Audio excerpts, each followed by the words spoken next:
புதுக்கோட்டை சித்தன்னவாசலில் ஆளுநர் ரவிக்கு எதிர்ப்பு தெரிவித்து கருப்பு கொடி காட்டும் என்ற அரசியல் கட்சியினர் 100க்கும் மேற்பட்டோரை காவல்துறையினர் கைது செய்திருக்கிறார்கள்.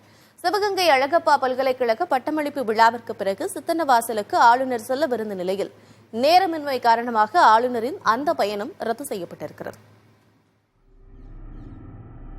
சிவகங்கை மாவட்டம் காரைக்குடி அழகப்பா பல்கலைக்கழகத்தில் இன்று 34வது பட்டமளிப்பு விழா நடைபெற்றது. தமிழக ஆளுநர் RN ரவி பங்கேற்று பல்வேறு துறைகளில் நேரடியாகவும் தொலைநிலை கல்வி மற்றும் இணையவழி கல்வி பயின்ற 40,414 மாணவ மாணவியருக்கு பட்டங்களை வழங்கினார். இதில் முதுநிலை மற்றும் இளநிலை பட்ட மாணவ மாணவியர்கள் 348 பேருக்கு ஆளுநர் நேரடியாக பட்டங்களை வழங்கினார்.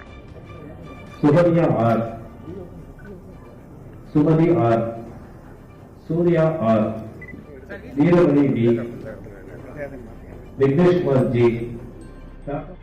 விழாவில் முதன்மை சிறப்பு விருந்தினராக இந்திய தொழில்நுட்ப கழகத்தின் இயக்குநர் காமகோடி கலந்து கொண்டார்.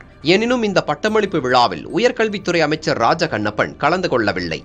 விழா அழைப்பு இதழில் அமைச்சர் ராஜ கண்ணப்பனின் பெயர் இடம்பெற்றுள்ள நிலையிலும் அவர் விழாவில் பங்கேற்காமல் புறக்கணித்தது சலசலப்பை ஏற்படுத்தியுள்ளது.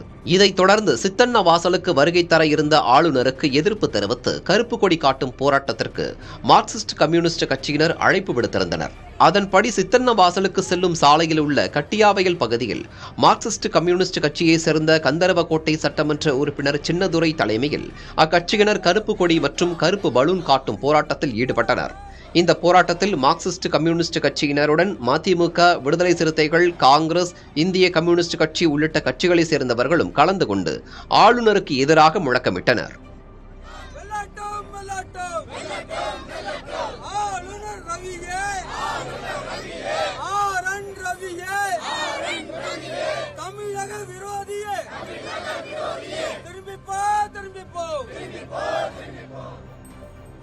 புதுக்கோட்டை மிக அமைதியாக இருக்கிறது.